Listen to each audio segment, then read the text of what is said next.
il a toujours parlé de Saint-Omer, mais il ne pouvait pas revenir. Il ne pouvait pas revenir. On est revenu vers 70, 73 par là. On a eu l'autorisation de revenir.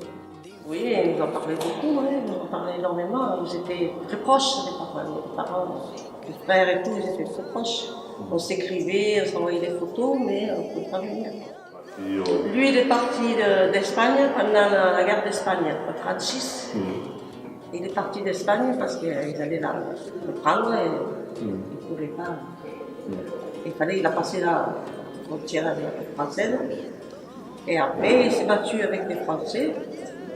Il a été pris à la ligne Maginot et ils l'ont pris comme politique. Non, seulement il a voulu manifester avec son frère aîné. Et son frère aîné s'est fait arrêter, il a été mis en prison et lui il a pu s'échapper. Il nous en parlait un peu, mais au bout d'un moment il s'est arrêté parce qu'il ne pouvait plus en parler. Il avait trop de mauvais souvenirs, il s'était fait des amis là-bas, il les a vus mourir. Il les a vus aller dans les fours à gaz, il les a vus. Donc il ne pouvait pas trop en parler. Une fois, il y a un de ses collègues, ils l'ont pris, ils l'ont mis au milieu d'une salle. Et il fallait qu'il chante, et pendant ce temps, il parlait de son collègue. Et ça a été très dur.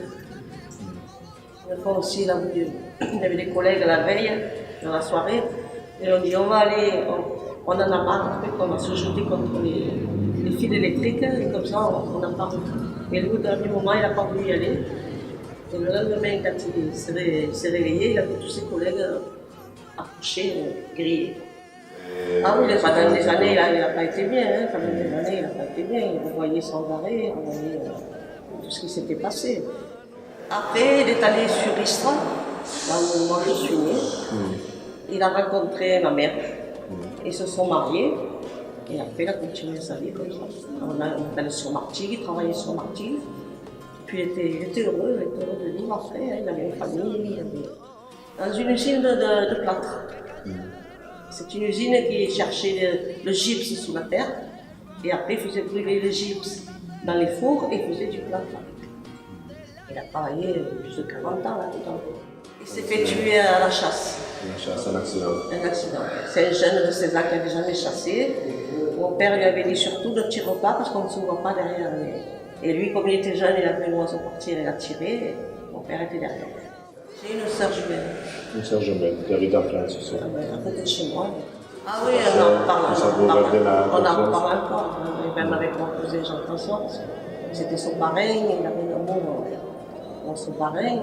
Oui, c'était lui, alors il avait 11 ans quand il est mort, mon frère. Mais il n'a jamais vu.